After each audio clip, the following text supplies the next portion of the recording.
CuePhoenix going for a third expansion. In the game of Starcraft 2, if you're not going to attack, you need to expand. You need to increase your defensibility and your ability to make units. And also by expanding, you're also making your base larger, so it'll be harder to take you out of the game completely. But more importantly, it gives you money, because as you can tell, both of these players are macroing up, building a lot of units. I mean, these whole score of Marines here are just to protect this SCV, this new expansion, and looks like that was a good idea, because here come these Mutalisks. They should try to take out the SCV if they can, or just get out of there instead, because they're just going to die. See, way too many Marines for those Mutalisks. And that's just a, that's a sad loss for Bojenkins. You know, he's now lost 8 Mutalisks for really no gain. Except that he's now seen that Terran has expanded. So if you look at the map here from Bojenkins' view, he can guess that this expansion has been taken. So now he's up to 3. So he needs to expand to a 4th expansion just to stay ahead on that. Resource count. CuePhoenix now adding Thors to this mix and medevacs to this front door. This is going to be pretty hard to break into. But one of the things that we can see is that as the game goes on and the players expand their bases, CuePhoenix now has this third that he has to defend. There's just more area to defend. So Bojenkins has this massive roach army that will do okay, but probably not very good against this front door. But if he took it around to this third expansion that has no defense at all, he could do a lot of damage, and CuePhoenix would be stuck back on his 2 base. With his first base, if you look back here, almost out of minerals. So here comes in the attack, and you can see that CuePhoenix saw all of this due to that Xel'Naga tower. And taking a look at the hit point tab, we're just going to watch and see how these roaches do. So one of the problems with ranged units is that they're going to stop moving the frontline units when they can attack. So these ones in the back aren't doing any good. He really needs to push in and then attack. And these tanks and these Thors put together are just going to do a terrible amount of damage. And you can see these roaches trying to make their way around to hit this Thor. But while they're doing that, that's just delaying their ability to attack. This Thor almost did 9 hit points left, but besides that, you know, I mean, a lot of these frontline units did get killed, so that's pretty good, but, well, maybe not. A lot of the frontline units, I think, are in these medevacs getting ready for a drop. 2 Thors, 16 Marines, going to make a counter drop into the Zerg base, and you can see how quickly the Zerg was able to resupply. I mean, look at how many roaches just got made in a matter of just a handful of seconds here. And this drop, as you can watch and see these lines, made to go in across with the Zerg, doesn't have vision and come down here. And CuePhoenix even has a little Hellion here to watch this expansion here. So I don't think CuePhoenix can see that third. Yeah, see, he can't see the third expansion down here, so he thinks Zerg's just on 2 base.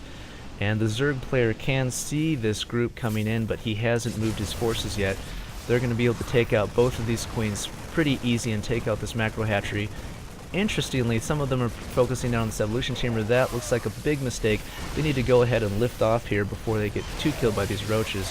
Roaches can't attack air units, and so ironically enough, these units are safe here until these Mutalisks get finished building. Mutalisks should come up here and try to take out these medevacs before they get away. And here we go, a couple of Mutalisks from the secondary expansion, and a couple of Zerglings waiting to see when things drop. Roaches coming out after them, and this queen chasing away this medevac. Is he going to be able to take out the one with the... Nah, not quite. Almost. I think he personally should have kept up with that and sent those Mutalisks in to kill that. So at this point, you know, the game is starting to spread out. The Zerg is starting to mine out their resources. You can see that the resources here are getting mined out, and there's no resources back at the main base. So Zerg really needs to expand to yet another location, and should probably be trying to put some harass over here. There's a planetary fortress here, but there's not a lot of defenses here. This whole group of roaches and Mutalisks could probably take that out, and doing that would force the Terran player to uplift to unsiege their tanks and move them, which is perfect, which is what Zerg wants. The disadvantage of the Terran army is that it's pretty static. It has to stay in one place. These siege tanks are placed in one place, so all of their defenses are right here. The advantage of the Zerg army is that it's very mobile, and he could attack from multiple directions, or he could attack from a direction, like he could bring a bunch of Mutalisks into here, even with these missile turrets. A whole bunch of Mutalisks can take out a single missile turret pretty quickly, and force the Terran player back into their main base, or back out to their expansion base, and then while they're doing that, the rest of the Zerg army could come back in to attack into the natural. So the Zerg has a lot of Mutalisks here. He can probably beef up that count quite a bit more. You can see he's even got a lot of gas, so he can add some more Mutalisks or add some more roaches, but this roach army is not going to do very well against this front door, so he really needs to stay away from this front door.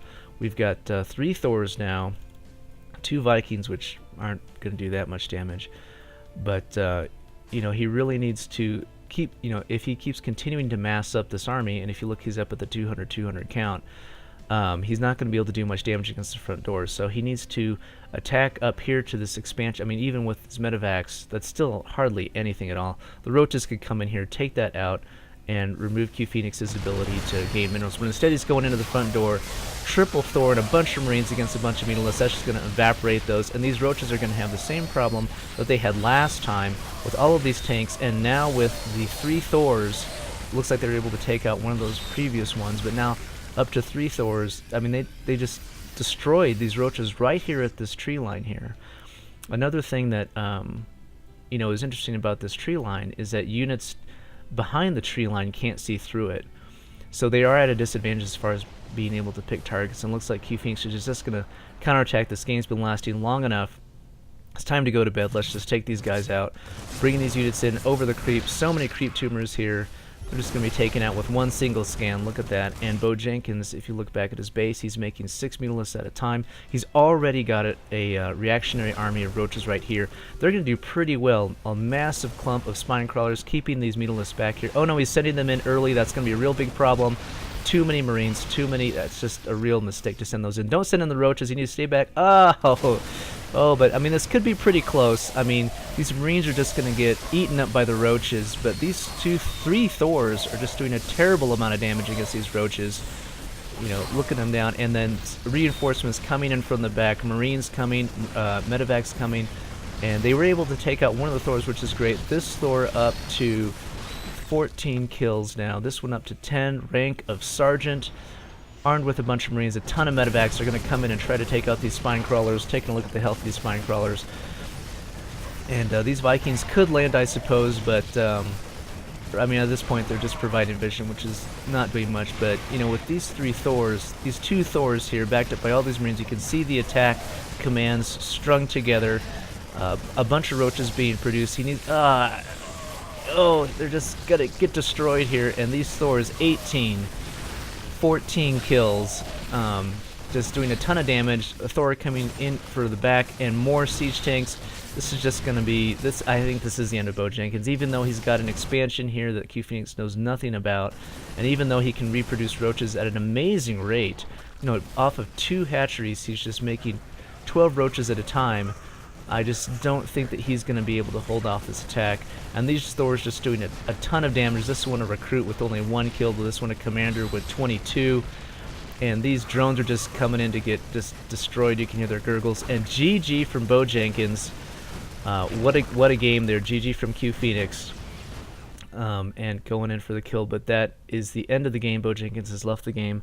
And we can see here how, you know, Zerg had a pretty good lead going on the 3 base, trying to keep up on his opponent as far as bases are concerned, and you know, CuePhoenix, by going up to 3 base, he really forced Bojenkins to continue to expand, to go to a 3rd base. And really, this is where I think Bojenkins, with that maxed out army, could have had swung in his advantage of mobility. You know, back when Terran's on their 1 base with a lot of defenses, here with the missile turrets and the tanks up here at the front, you know, Terran's pretty turtled in. They can stay on 1-2 base for quite a long time, and at that point I think the Zerg is really kind of in a tough pickle, because they can't come in the front door.